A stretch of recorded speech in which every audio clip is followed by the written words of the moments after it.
So it seems unnecessary to introduce one of the best known men in the print world, but such is the prerogative and pleasure of the office I hold as president of the IFPDA. I'm David Tunick, and the man, of course, is Jordan Schnitzer. His story, to me, is worth retelling every time that we have this opportunity, and that is he bought his first print at age 14 from his mother's gallery in Portland, Oregon. Then he bought more and more and more, and at this point, he and his family foundation have what we believe to be the largest collection of prints in private hands in the country, and that's some 15,000 of them. With vision and consummate drive, Jordan and his team have organized a range of exhibitions of the stars and, just as important, the not so celebrated printmakers of our time. He lends these exhibitions and relentlessly ensures that they travel coast to coast and from our northernmost border to our southernmost. Education and generosity are not just bywords for him, they are his creed. Jordan also supports individual print organizations and artists just as ambitiously, and that brings us this morning to the award ceremony of the third annual IFPDA Jordan Schnitzer Prize for Excellence in Printmaking. With that, I turn it over to Jordan, along with the IFPDA's gratitude for all that he and the Jordan Schnitzer Foundation do for us and the entire world of prints year in, year out. Jordan, where are you? Are you here? There you are. Great. Podium is yours. Thank you.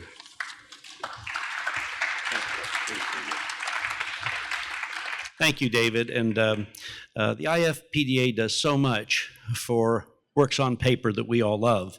And so we talked about creating an additional event of giving an award to someone who really has been legendary in helping the craft and the work that you've done. I think every time I see your work, it takes me on this journey, the stars, the sea, the sky, and we've had your work. We do a great job of getting your work out to a lot of museums. We do a lousy job of letting you know where all your work is. But we've had it in a number of shows, and thank you for accepting this award this year and being the first one. I appreciate all the work the committee did, because there were a number of important artists, but you stood out, and in honor of that, we had something special made for you. And you were just talking to Sid Felsen, your old friend, about, I guess, going through boxes and cleaning up and moving or something. And we thought about, you know, all those plastic things that you get from the fulfillment catalogs, and what does an artist like you need when you have everything, but there's something you don't have. So this was done by an artist, Thurman Statham. My mother, who had her gallery, had Dale Chihuly's first exhibition, so we're large collectors of glass. And one of my friends, Thurman Statham, why don't you come up for 1 second and talk for 30 seconds about what you do here. And this is...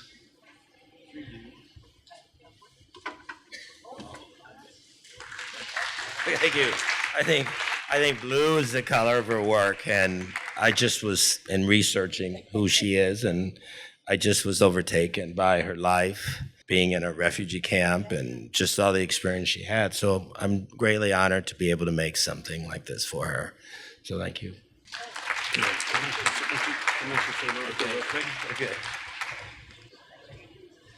And Thurman has worked throughout the country, huge installations, and the latest one you did was at, Thurman, the latest installation was at the University of Nebraska. Nebraska and Lincoln. Lincoln. How big is it? It's 30? 30, so this wall times 2. Wonderful. Well, thank you for doing this work for us. Anyway, we'll get on with the questions by Samantha. And again, thank you so much. You've just been a role model for lots of artists and lots of us collectors. They're lucky enough to have your work. Okay. Thank you all. Sorry, everyone, you have one more set of introductory remarks. I'll try to be brief, though, okay? First of all, thank you, Jordan, for your support of this award. You are a true print advocate, and I, along with many others here, are very grateful for all that you do. And I am here today. I am Leslie Jones, Curator of Prints and Drawings at the Los Angeles County Museum of Art. I'm here as a representative of this year's selection committee for the 3rd annual Jordan Schnitzer Award for Excellence in Printmaking. The committee included myself, along with art historian, essayist, and independent curator Susan Tallman, and Jennifer Farrell, curator of prints at the Metropolitan Museum of Art. We, just on behalf of the committee, I'd like to thank the IFPDA and Director Jenny Gibbs for putting your trust in us and express what an honor it was to be part of the committee. Walking through the fair, it is clear that there are many wonderful prints being made by contemporary artists. But in our intensive Zoom deliberation, one name kept coming up: Vija Celmins. For more than 40 years, she has dazzled us with her work in print, and we are so pleased she has accepted the award and agreed to be here with us today in person at the print fair. Joining her in conversation is Samantha Rippner, whose curatorial foresight was responsible for the 2002 retrospective of Celmins prints held at the Metropolitan Museum of Art. It's been 20 years, Samantha. You haven't aged a bit. You either, Vija. Anyway, it's hard to believe. And I now have the pleasure of introducing them both to you. Samantha Rippner is the Associate Director of the Nieman Center for Print Studies, a nonprofit print shop located in the School of Arts at Columbia University. As an independent curator, she co-curated the exhibition Pulled in Brooklyn for the International Print Center in New York in 2019, and organized Word as Image, highlights from the Marmor Collection for the Cantor Center for Visual Arts at Stanford University in 2015. From 1999 to 2014, Rippner worked as a curator at the Metropolitan Museum of Art, organizing and contributing to a number of exhibitions, including the Prints of Vija Celmins, Rhythms of Modern Life, British Prints from 1904 to 1939, and Picasso in the Metropolitan Museum of Art. And now I'd like to introduce Vija, who has long been admired for her meticulous renderings of natural imagery, including ocean waves, desert floors, and night skies. Her paintings, sculptures, drawings, and prints depict scenes that are too vast or mercurial to be fixed in the mind's eye. She first became interested in representing the visible world during the early 1960s when she began to paint the objects in her Los Angeles studio: a lamp, a hot plate, a heater, and other fixtures of everyday life, before then turning her attention to photographs found in magazines and history books. By the end of the 1960s, when she first developed her all-over compositions of waves, rocks, and celestial bodies, she had set aside paint on canvas in favor of graphite on paper. When she began painting again in the 1980s, drawing and printmaking remained central to her art. Regarding her commitment to the material aspects of her process, Celmins has said, quote, "I believe if there is any meaning in art, it resides in the physical presence of a work." Vija was born in Riga, Latvia, and immigrated to the United States with her family in the late 1940s. She studied at the John Herron School of Art in Indiana and at Yale University before moving to Los Angeles in 1962 to pursue a master's degree at UCLA. Celmins remained in Los Angeles until 1981, when she moved to New York, where she currently lives and works. In 1992, the Institute of Contemporary Art in Philadelphia organized the first retrospective of her work. Since then, she has had one-person exhibitions at numerous museums, including the San Francisco Museum of Modern Art, the Metropolitan Museum of Art in New York, the Latvian National Museum of Art, the Kunstmuseum Basel, the Centre Pompidou in Paris, and the Menil Collection in Houston. She was inducted into the American Academy of Arts and Letters in 1996 and received a MacArthur Fellowship in 1997. And in 2022, the Jordan Schnitzer Award for Excellence in Printmaking. Thank you both for being here today. We're all in for a real treat. So I'll turn it over to you, Samantha. Can you hear me? I can hear you. Can you hear me? No. Yes. Hi, Vija. Hi. I'm so happy to be here with you today.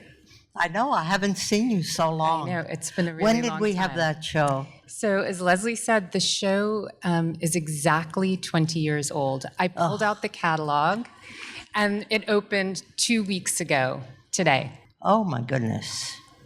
So it seems timely that you're given this print award just now, and in that time, I've done a lot more prints. well, that's it. Since then, you've continued to rethink and redescribe a word that you use, your images, the night sky, the ocean surface, the spider's web, in almost every print medium. So what role has printmaking played in your work? Pardon? What role? I was thinking about this. What role has printmaking played in your work? I don't know what role it has played. It has been a relief from painting, I guess. It has been, I don't know. I mean, I usually work alone all the time in the studio, and it's a way of working with other people who have incredible skills. And I sort of fell into it because I think I had a teacher back in maybe, 60 years ago, as Gero Antresian, who I think was instrumental in starting, what's the print thing that he started? At Tamarind. Yeah, Tamarind, right. He was working at Tamarind. And he was a lithographer, and I gave it a try because I liked him, but I didn't really get into it. So, And then also Rico. pardon? Also, didn't you study etching with another teacher at Heron, John Paul Jones? John Paul Jones? Right. That's right. I wouldn't say study. John Paul Jones was an etcher. Gero Antresian and Tamarind was like litho shop. Right. And I didn't do too much litho, but then when, I don't know how I started. I think I started with Jean Mallant, who had a press. Where is he? I just pulled up this image. Can you see it? Oh, I barely. There. So, We can barely see that, right? yeah. So that's your. So I had already left. One of the reasons that I worked with a single image, I had sort of left composing things inside an area, and I just animated the whole area so that in the work, and no longer had little things that were broken up, so you would have a kind of an eye, a kind of a movement in the work, but the work was very singular. So I did some images because I was in California. I was doing some images that I had never even thought of, like living by the ocean. I began to think that this was an image I could use, and then I started going out in the desert, and I liked, these were great experiences for me, coming from, Europe and being in Indiana, and I had never, one of the things I liked about the desert especially was that you could look so far, and you could look, and then you could look very, very close and look so very far. And I sort of like that about the work too, that it projects really far because it has no interior things, most of it. I think you probably have some. And then when you come up to it, you begin to see other aspects of it, like perhaps a little bit how it's made, and the vision changes. But I'm always very aware of those two things, that the distance invites you in, and when the image is in front of you, it tends to keep you out. It's not an image that you can really enter. There are no roads in there. But you begin to identify with the surface. And I like those two things coming. Somebody inviting you to the work, and then keeping you out and keeping you, relating to the work in, Well, I don't know. Well, you Say something. Yeah, no, you. Okay, here we go. I mean, you encapsulate these enormous senses of space, and so you're encouraging by sort of shrinking them Well, down. and the thing was, I thought of these words that I'm saying now because I had to say them over my life, I mean, this image is from what year? 1971. 71, and how many years is that? That's 50, like 4 years, Right. 53, 52 years. I mean, can you imagine? But this vast space is a space that obviously intrigued you. I know you would take walks in the desert, you would take walks by the ocean. But I don't know how the images come into your work. It isn't like I'm going to say, I'm taking a walk in the desert and I'm going to do this and this. These things like seep in your head, and when you begin to work, I don't know. I mean, I'm a person who really likes to be extremely thorough and always checking on the kind of space that I'm making in the painting or the print. So anyway, these are lithographs Yeah, and that I did with Jean Milan, and who asked me to do some lithographs. I had already done one with Tamarind, a sort of an ocean surface. your very first one was an ocean. And I did a whole set, and then I had to face my painting, so I sort of dropped working on prints Yeah, for a while. yeah. And I was not that happy with the lithographs because the lithographs were so, what was it? They were so, you don't really see how they're made. I mean, it looks almost like a drawing or something. And I liked, when I got going, when Gemini asked me to do some prints, and they had done some great prints, of course, people that were quite influential just because they were so smart and so like Jasper, Johns, and who I particularly really liked, and who I met at that time, and who has been a great inspiration. Although of course I don't do anything like he does.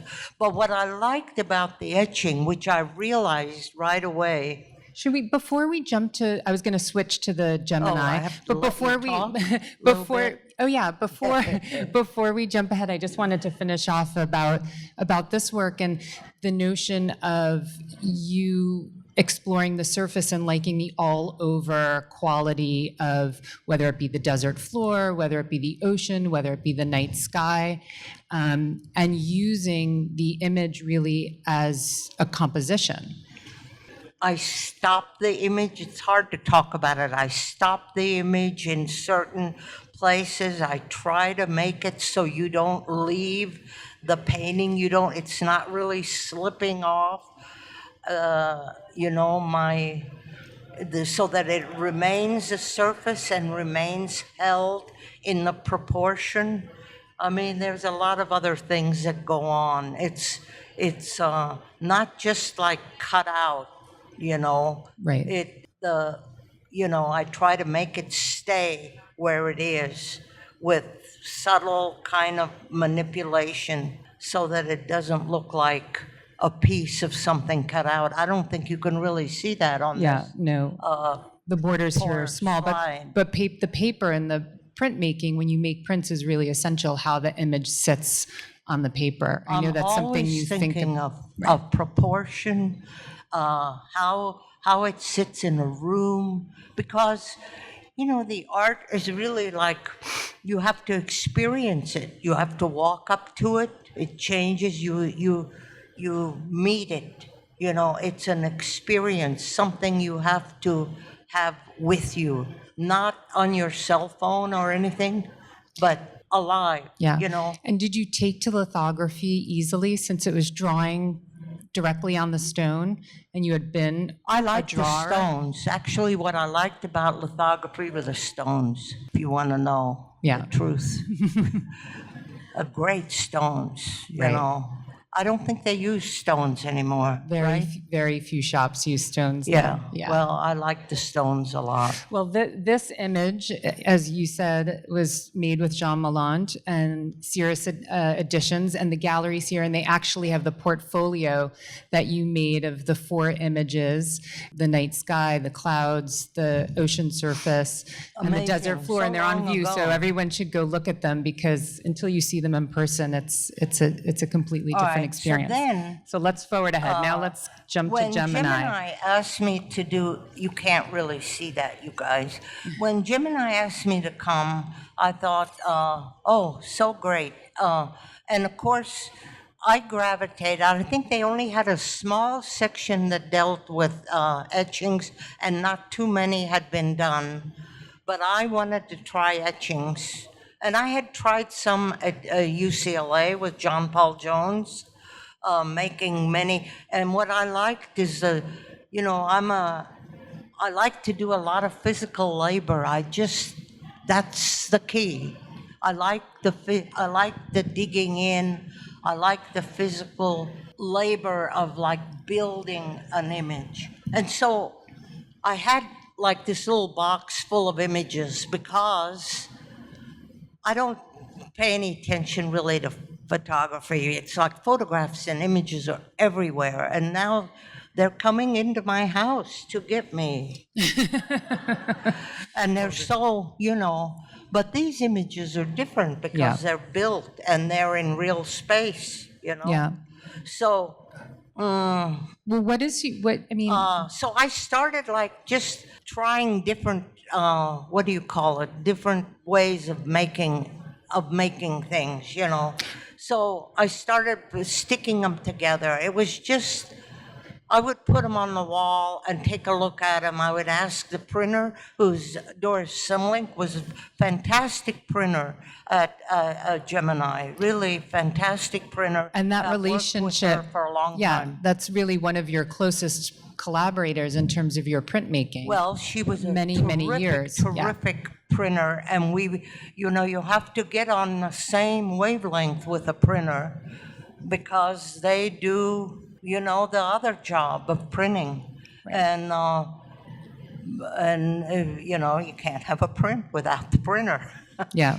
And I never really learned how to print anything much. Oh, but you did. I mean, we were talking last night, and we were sort of chatting about, you know, old prints that were made long ago, and you said, "Did artisans make those You know, prints?" but what and I you said, did- "Oh, I could never do that. The making is essential to me. I have to be in there. I have to be making the print."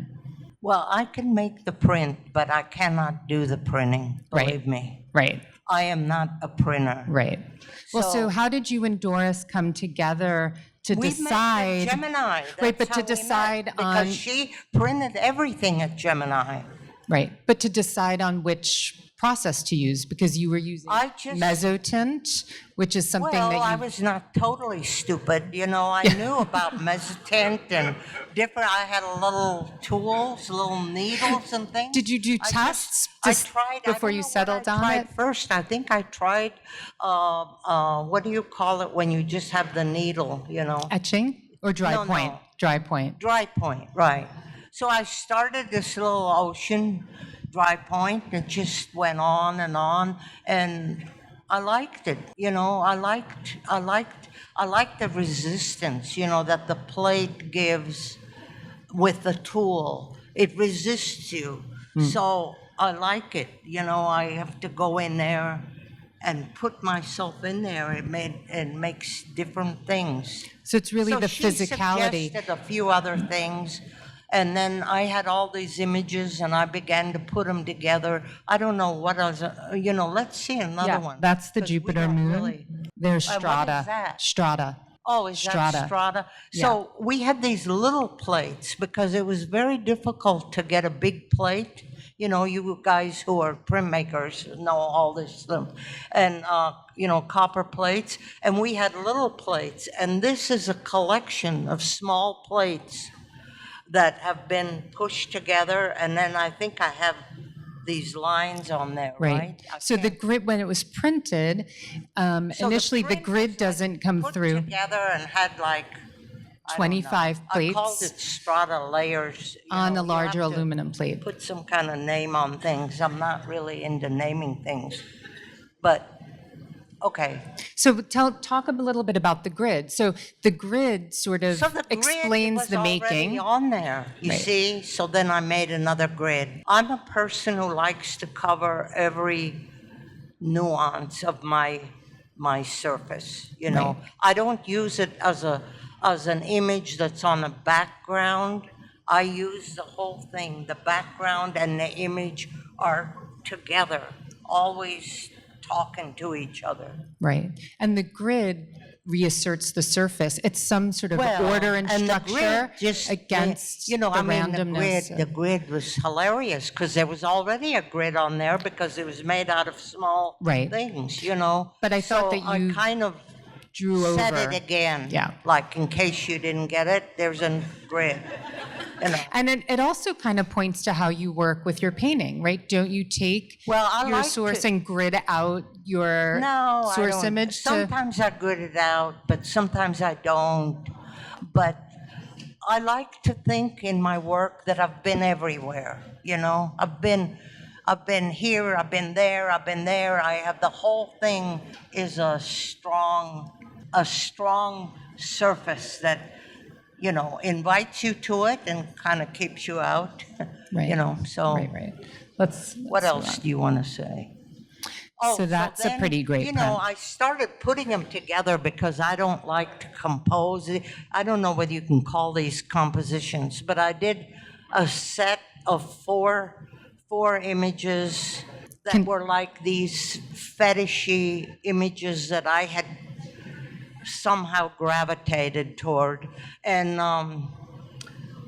this is just a hello Duchamp image. So what is it about? You know, what is it about this- that this is- Duchamp's object, the Oh, rotary I glass don't plates know. that appeal to you? Because there is I a don't know. commonality You know, 'cause between the images. Duchamp gave up the two-dimensional plane, you know, because maybe he couldn't handle it. I don't know, but he could handle other things really well.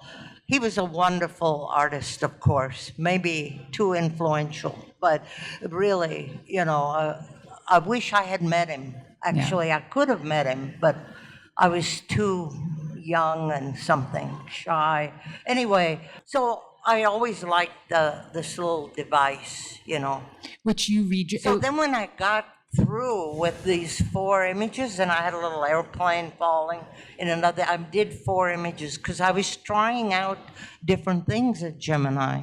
So what I did, I think, on that, and different techniques, I think I drew this Right. from a catalog. I drew it on paper. Yes. You probably know Yes, how that's things it. are made. No, but you did. You I drew can't it, remember and so 'cause you. I haven't done anything like Yeah, that for a long I know that you really loved the reproduction, which was from a magazine, and you loved all the shades of gray in it, and so you redrew it. I redrew it, and then And then, so that's one plate, and then the night sky is a second plate, and then some of the other images have the falling plane. Right. And so you play around and with then different I thought, compositions. You know, you have to name things, I guess, if you're going to put them out somewhere. And I thought it was like concentric bearings, things that were falling, moving. So- All of the images have the possibility of moving. Right, so that Duchamp image, those glass wheels Yeah. spin, and I've they're never very really optical. seen that in real Yeah. life. I'd love to see it, actually. Yeah. So the idea of sort of spinning and movement connects sort of the spinning I stars, know, the but spinning you know, plates. the image, Is that yeah, it's a kind of a playful right? Loose. combination. There's no big point to it. Yeah. And so let me ask you, in terms of combining the plates or using multi-plates, did that come out of the drawings where you were putting Well, I different had images so next many to one little another? images because I wanted to try different things. So I stuck them together, and I called Doris, and I said, "What does this look like?" She said, "I'll try it." And then she tried it. We tried various ways, and I accepted it. You know. Yeah. I just wanted to ask about the mezzotint process, so that we just saw in Strata. Is there anything from printmaking that then went into or sort of would affect some of your drawings? I'm sort of thinking about the charcoal drawings. It's nice for us, all of us who work on prints, to hear actually prints having an effect on an artist, something else in an I artist's don't know. practice. Look at another image. Yeah. Do we have something else in there? So I guess that's a no. Hurry up. Oh, well, that I think is a woodcut. Yeah, that's a woodcut. So in 1990, Oh, I tried a Leslie woodcut. Miller. When I came to New York, I met Leslie Miller at Grenfell Press, and she got me a piece of wood. I don't know how I met her, through friends, and I tried a woodcut, and total nightmare, believe me. Why don't you tell the Very story? difficult. Tell the story and behind very this. amateur. But it's only that it's repetitive that it somehow works from a certain angle, because it was very, very difficult, very hard wood. I can't even remember what it was. And I had these tools which I did not know how to use, and I was digging away, and I came up with this really kind of great surface. It's like a rock, Yeah, right? it's very tight. Yeah, that's true. Very, very. Did I give you guys at the Met Yes, and this- well, so you the- have to say how long had you been working on this block, I don't and what, know, and then maybe what? But what a couple of happened? years on and off. What happened to the block, Via? Pardon? What happened to the block after you had worked it for 40 hours? Didn't I give you a block? Yes, and the block broke. Kidding. Remember, You broke the block? I cannot take any. Yeah, that is not me. How did it break? I You were didn't know. working on it. You remember this story. no, Leslie but I don't was think it pulling. was this it block, was was because I have I don't have it, but the Met has the block. Right. With this incredible brace that Leslie devised to keep the block together so that you could finish and it could be printed. She was really She didn't worried when have it a kind of cracked. ice on it or something? No ice, just the brace. So, but Anyway. after 40 hours of mark making, See, so doing an image this complicated on wood when you have never done anything before was like some masochistic move that I thought might leave something in the work that might be worth something, but, that's sort of mystical Yeah. thinking, isn't it? well, this is definitely of all the woodcuts you made at that time. This is The most ambitious. the I didn't make culmination a of lot all of of woodcuts. yeah. Because it was just too difficult. Yeah, some of the smaller ones and things that you Yeah, I made Yeah. some smaller ones, a but really beautiful night sky on that Kozu Gompi paper. well, with Leslie. it's softer than the metal. Yeah. But it was like a period of intense attention. Means I was alive, Yeah. Yeah, for sure. and I have this bizarre print. Yeah. I mean, it's not so bizarre. It's quite kind of whatever. No, I mean, I read somewhere that you said about the surfaces of your work that they're a moment of consciousness. And I really love that. And I think for this work in particular, where there were hours and hours spent on it. When you said that, it is true.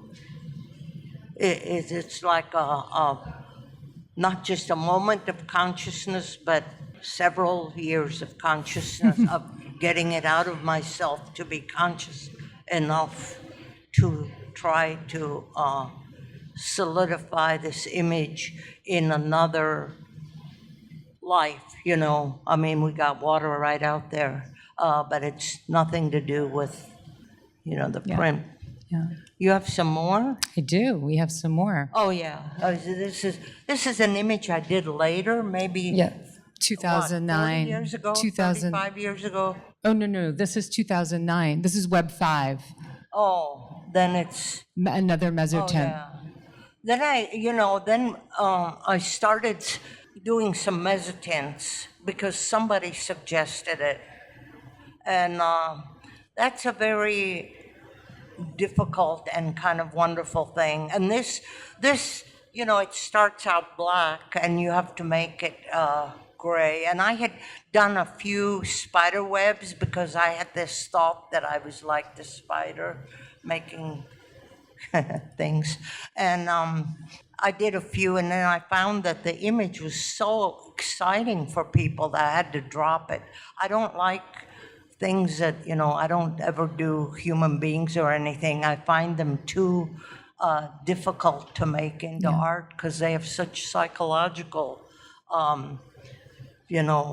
references that I like you to just look at the surface of the work and consider the work wherever you're looking at it and find your relationship to it without having to think, well, who's that a picture of, or something like that.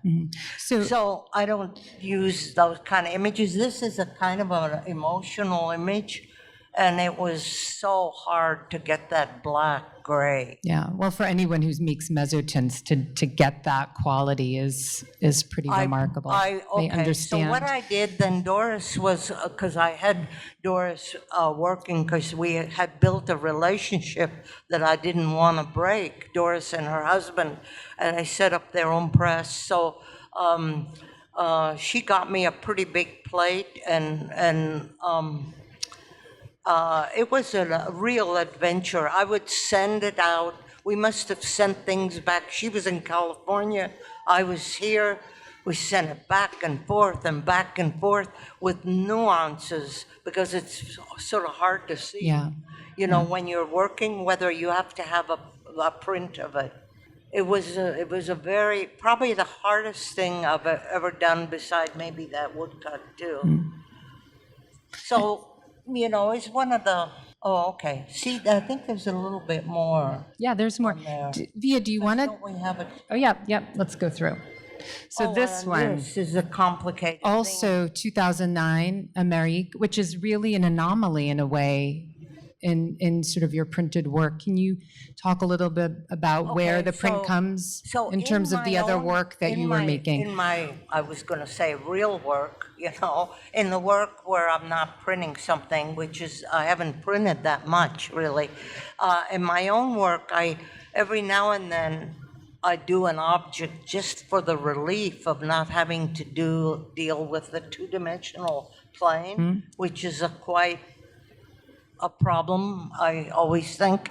And so this is actually a print I saw in a store when I was trying to find furniture for my little house out in Sag Harbor.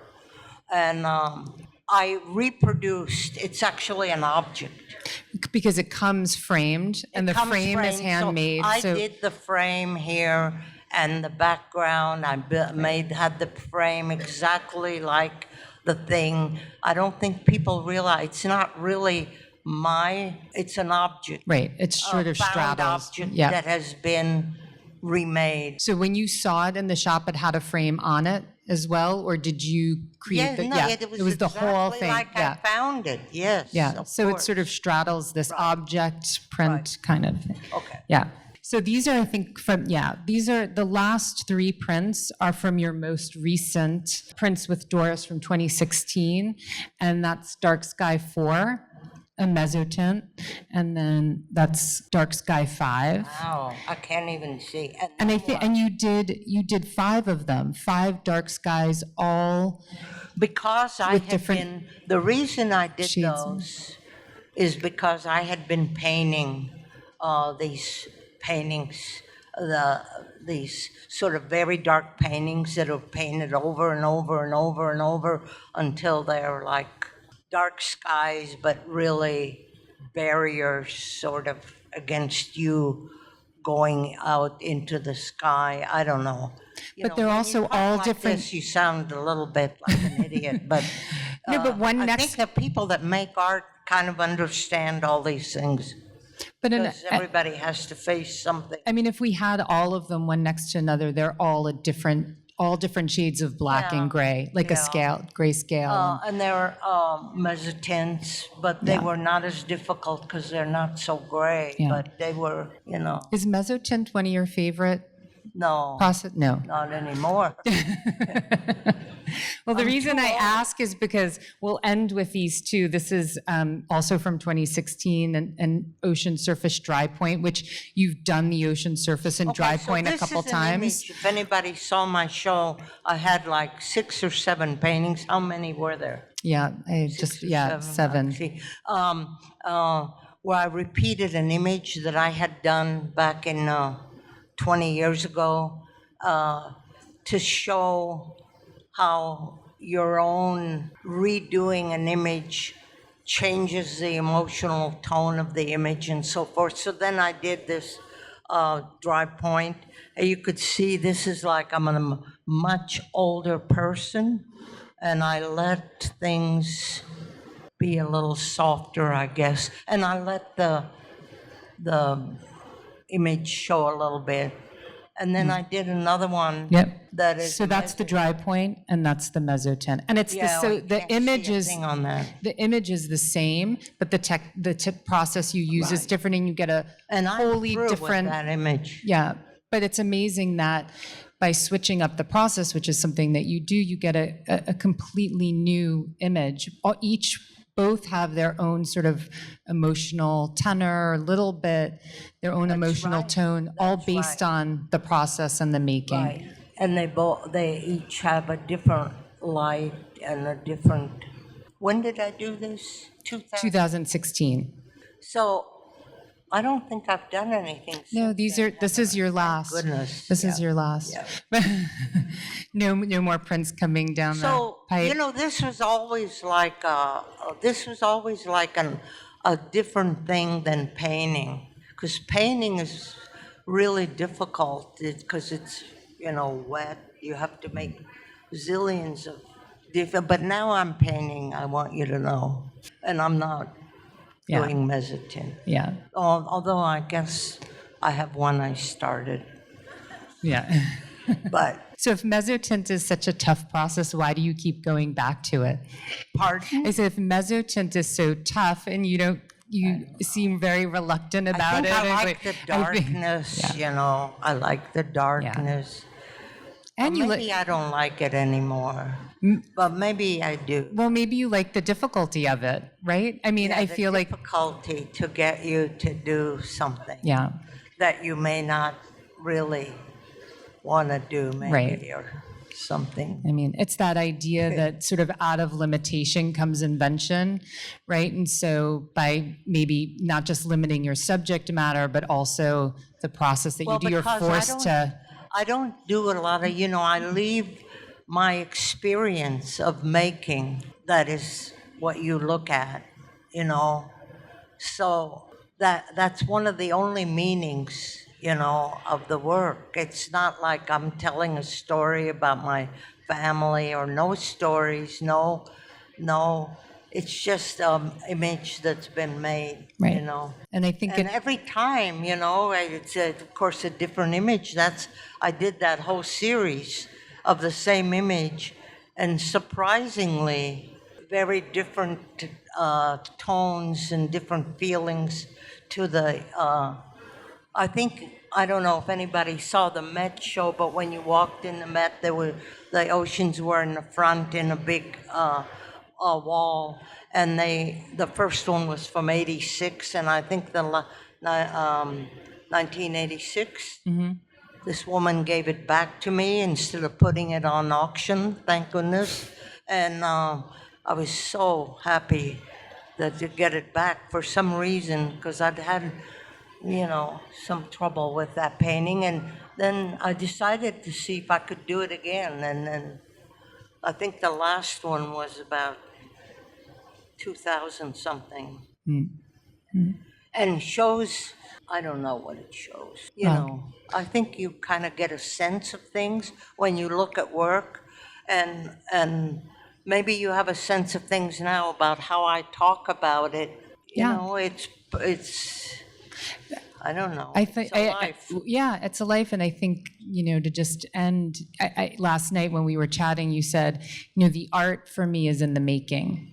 And I think, Right. I think that comes through, and through the making comes all of the other things that we feel when we stand in front of your work that that you articulate. To transfer it into words gives it another dimension. I'm not sure that my transfer into words is really what it is, because if you were experience the work, it's really wordless, Right. So it gives you maybe a way of coming up to it, but it's not really like an answer to something. Right. Sometimes words don't do it justice either. Well, I So- don't know. Anyway, well, thank you, Vija. It was wonderful to have you, and congratulations on your award.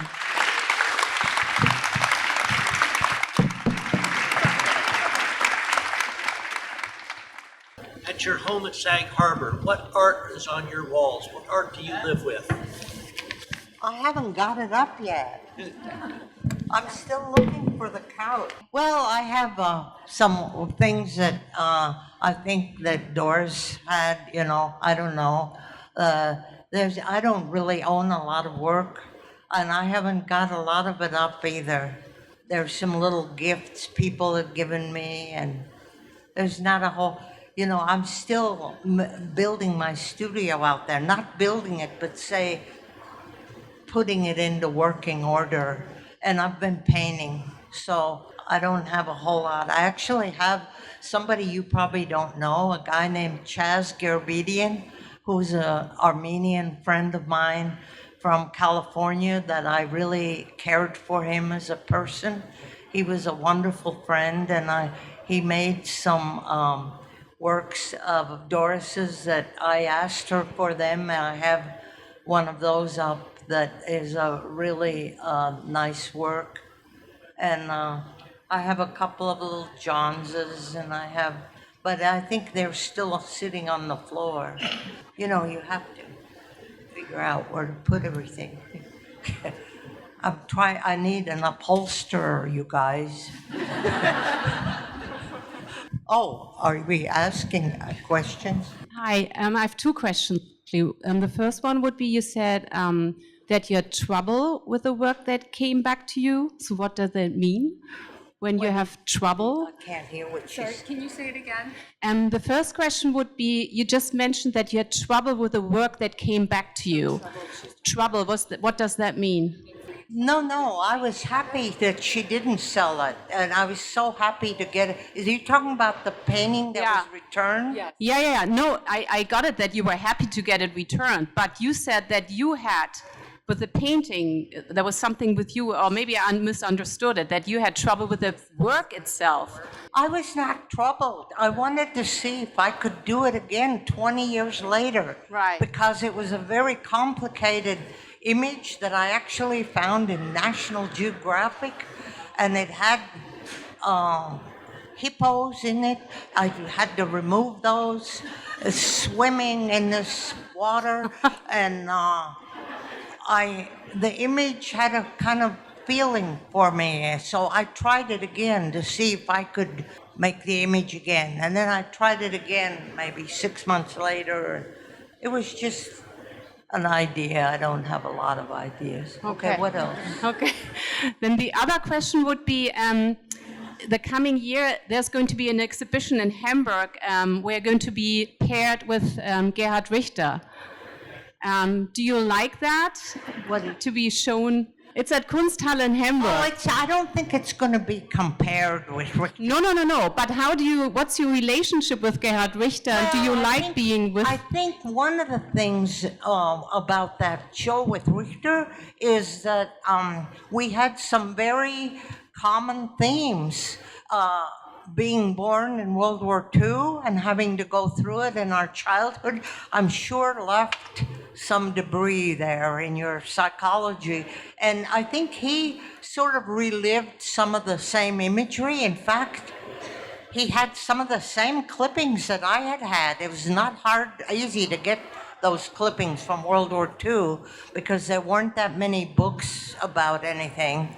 And I had hunted them down for reasons also, I'm not sure. And then, I don't know, we did some kind of interesting things that were sort of similar, except, I was so slow and he was so darn fast. I mean, he must have 5,000 works, and I have maybe 200, if that many. So, and I did meet him, and, I don't know, I think it was the idea of the museum that they came and they asked him whether he would agree with it. And I just thought it was a very light thing. I don't think there's any, well, in fact, I'm not exactly sure what will be in the show. But I don't think it's a big comparison. It's kind of a slight comparison of people that used imagery, and he was fast as could be, and I was slow, and I don't know. We'll see what comes out of the show. Okay.